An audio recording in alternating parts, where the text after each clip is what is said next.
नमस्कार, ये आकाशवाणी है। अभी आप दादुयाजो से समाचार सुनेंगे।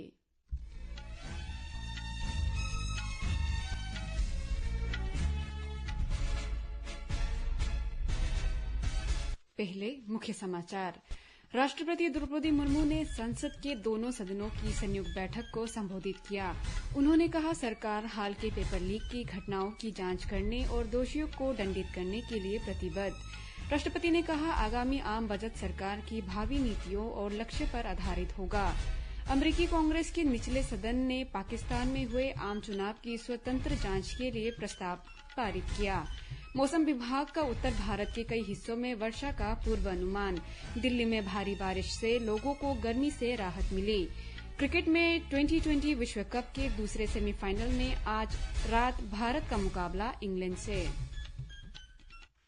अब समाचार विस्तार से।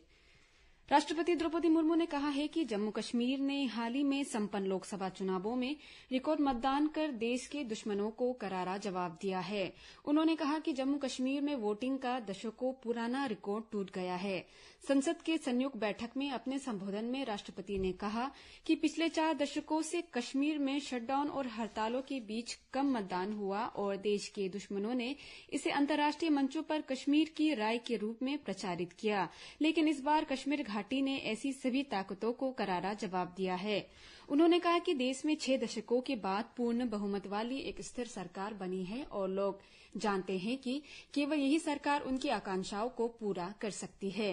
राष्ट्रपति ने कहा कि नई सरकार आगामी संसद सत्र में अपना पहला आम बजट पेश करने जा रही है, जो इसकी दूरगामी नीतियों और भविष्यवादी दृष्टिकोण का एक प्रभावी दस्तावेज होगा और सुधारों को तेजी से आगे बढ़ाया जाएगा।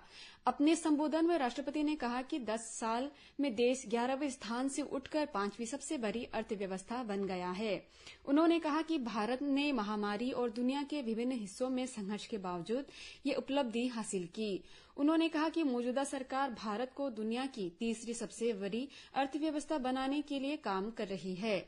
उन्होंने इस बात पर प्रकाश डाला कि सरकार का लक्ष्य ये सुनिश्चित करना है कि कोई भी उसकी योजनाओं से अछूता न रहे और उसने गांवों को जोड़ने के लिए पीएम ग्रामीण सड़क योजना के तहत गांवों में 3.8 लाख किलोमीटर लंबी सड़कें बनाई है। पूर्वोत्तर क्षेत्र के लिए सरकार द्वारा की गई पहलों पर प्रकाश डालते हुए राष्ट्रपति ने कहा कि केंद्र क्षेत्र में स्थायी शांति के लिए काम कर रहा है और पिछले 10 वर्षों में क्षेत्र से संबंधित कई समस्याओं का समाधान किया है। राष्ट्रपति मुर्मू ने कहा कि क्षेत्र में तेजी से प्रगति के बाद अशांति वाले क्षेत्रों में अफस्पा को चरणबद्ध तरीके से हटाने का काम चल रहा है। पेपर लीक पर बात करते हुए राष्ट्रपति ने कहा कि सरकार दोषियों को दंडित करने और मामले की जांच के लिए प्रतिबद्ध है। उन्होंने कहा कि सरकार ने परीक्षाओं में अनियमितताओं की घटनाओं पर रोक लगाने के लिए एक कानून भी पारित किया है।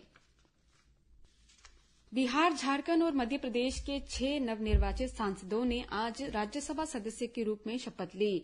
इन नए सांसदों को राज्यसभा के सभापति जगदीप धनखड़ ने शपथ दिलाए। कांग्रेस सांसद अखिलेश प्रसाद सिंह, झारखंड मुक्ति मोर्चा के डॉक्टर सरफराज अहमद और भारतीय जनता पार्टी के प्रदीप कुमार वर्मा, बंसीलाल गुर्जर, माया नरोलिया और बाल योगी उमेश नाथ ने सदन के सदस्य के रूप में शपथ ली। संसद के दोनों सदनों की संयुक्त बैठक को किए गए राष्ट्रपति द्रौपदी मुर्मू के संबोधन की एक प्रति आज लोकसभा में प्रस्तुत की गई। राष्ट्रपति के संबोधन के बाद दोपहर में सदन की कार्यवाही शुरू होने पर इस प्रति को सदन में प्रस्तुत किया गया। अध्यक्ष ओम बिरला ने भी घोषणा की कि कांग्रेस के सांसद राहुल गांधी को निचले सदन में विपक्ष के नेता के रूप में मान्यता दी गई है। बाद में सदन की कार्यवाही दिन भर के लिए स्थगित कर दी गई। राज्यसभा में भी राष्ट्रपति के संबोधन की एक प्रति प्रस्तुत की गई। प्रधानमंत्री नरेंद्र मोदी ने नवगठित केंद्रीय मंत्रिपरिषद के सदस्यों से ऊपरी सदन का परिचय करवाया। सभापति जगदीप धनखड़ ने घोषणा की कि केंद्रीय मंत्री जेपी नड्डा को सदन के नेता के रूप में नियुक्त किया गया है। बाद में सदन की कार्यवाही दिन भर के लिए स्थगित कर दी गई। नीट पेपर लीक मामले की जांच के लिए केंद्रीय अन्वेषण ब्यूरो सीबीआई की एक टीम कल झारखंड के हजारीबाग स्थित ओएसिस स्कूल पहुंची। सीबीआई के अधिकारियों ने पेपर लीक से जुड़े विभिन्न पहलुओं पर स्कूल के प्राचार्य से पूछताछ की। इसके बाद आगे की पूछताछ के लिए सीबीआई उन्हें अपने साथ ले गई। प्राचार्य नीट परीक्षा के लिए हजारीबाग के स्कूलों के शहर के समन्वयक थे। सीबीआई टीम ने state bank of India SBI Hazaribagh की शाखा के अधिकारियों से भी पूछताछ की, जहां प्रश्न पत्र रखे गए थे। बिहार की आर्थिक अपराध इकाई ईओयू ने पहले कहा था कि पटना के खेमनिचिक प्ले स्कूल से आंशिक रूप से जला हुआ प्रश्न पत्र जब्त किया गया था। ये राष्ट्रीय परीक्षण एजेंसी एनटीए से प्राप्त प्रश्न पत्र से मेल खाता था और इसी प्रश्न पत्र की श्रृंखला हजारीबाग के कल्लू चौक स्थित ओएसिस स्कूल परीक्षा केंद्र पर भेजी गई थी। रक्षा अनुसंधान और विकास संगठन डीआरडीओ ने कल नई दिल्ली में आयोजित एक समारोह में मध्यम दूरी का माइक्रोवेव ऑब्सक्यूरेंट सॉफ्ट रॉकेट भारतीय नौसेना को सौंपा। माइक्रोवेव ऑब्सक्यूरेंट सॉफ्ट एक विशिष्ट प्रौद्योगिकी है जिसे डीआरडीओ की जोधपुर स्थित रक्षा प्रयोगशाला ने विकसित किया। ये रडार एक माइक्रोवेव ढाल बनाता है और रडार की खोजबीन को कम कर देता है। मध्यम दूरी की शेफ रॉकेट में विशेष प्रकार के प्रेशों का संयोजन किया गया है। इस रॉकेट को जब अंतरिक्ष में छोड़ा जाता है तो ये दिखाई नहीं देने वाले सूक्ष्म बादल बनाता है जो काफी बड़े क्षेत्र में फैल जाता है। मौसम विभाग ने आज असम, मेघालय, अंडमान और निकोबार द्वीप समूह, उप हिमालय, पश्चिम बंगाल, सिक्किम और बिहार के क्षेत्रों में भारी बारिश होने की भविष्यवाणी की है।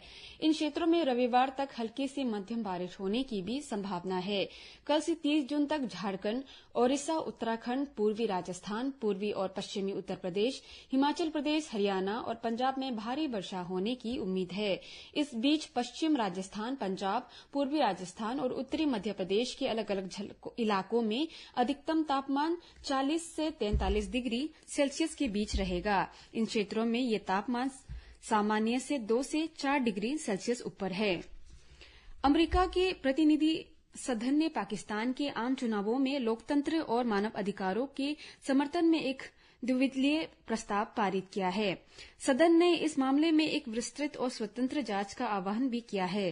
पाकिस्तान में लोकतंत्र और मानवाधिकारों के प्रति समर्थन देने वाले प्रस्ताव में 2024 के आम चुनावों में किसी प्रकार की अनियमितताओं की दावेदारी में स्वतंत्र और निष्पक्ष चुनावों के महत्व पर बल दिया गया है।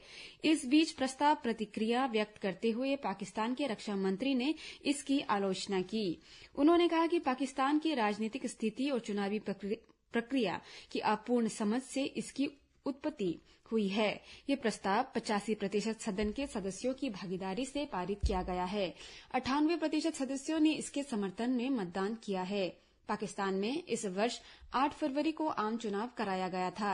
इस चुनाव में अनियमितताओं के आरोप लगे, इंटरनेट बंद होने की घटनाएं हुई, मतदान में धांधली देखी गई और देश के विभिन्न हिस्सों में हिंसक घटनाओं की खबरें मिली। आईसीसी 2020 क्रिकेट विश्व कप के पहले सेमीफाइनल में दक्षिण अफ्रीका ने अफगानिस्तान को 9 विकेट से हरा दिया। इस जीत के साथ ही दक्षिण अफ्रीका ने विश्व कप के फाइनल में अपना स्थान पक्का कर लिया है। अफगानिस्तान के लिए 57 रन के लक्ष्य को दक्षिण अफ्रीका ने 9वें ओवर में 7 रन बनाकर हासिल कर लिया। वहीं दूसरे सेमीफाइनल में आज भारत तथा इंग्लैंड के बीच गुयाना के प्रोविडेंस स्टेडियम में मुकाबला होगा। विश्व कप फाइनल शनिवार को खेला जाएगा। भारत के प्रियांशु रजावत और मालविका बांसोर यूएस ओपन बैडमिंटन के प्री क्वार्टर फाइनल्स में पहुंच गए हैं। टेक्सास में कल रात रजावत ने पुरुष एकल के पहले दौर में चेक गणराज्य के जे लाउट को 21-16, 21-16 से हराया। आज रजावत का सामना ताइवान के हुआंगयू काई से होगा। महिला एकल के पहले दौर में मालविका ने एस्टोनिया की क्रिस्टन कुबा को 21-14, 21-15 से पराजित किया। प्री क्वार्टर फाइनल में उनका मुकाबला चेक गणराज्य की तेरेजा स्वाबिकोवा से होगा।